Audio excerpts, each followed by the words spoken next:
আচ্ছা বলুন তো, বিয়ের পর নতুন বউ বাবার বাড়ি থেকে স্বামীর বাড়িতে কি নিয়ে যায়?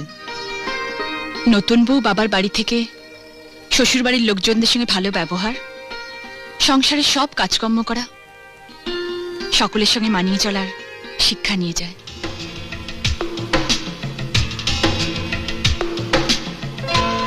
একটা নতুন মেয়ে তার স্বামীর সঙ্গে কিভাবে মানিয়ে নেবে?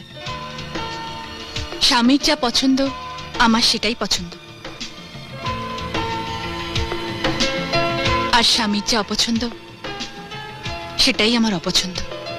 আমার একটা লাস্ট প্রশ্ন আছে, দাদার বউকে আমি কি বলে ডাকবো? বাবা মা যদি বেঁচে থাকেন তাহলে বৌদিকে বৌদি বলে ডাকতে হবে,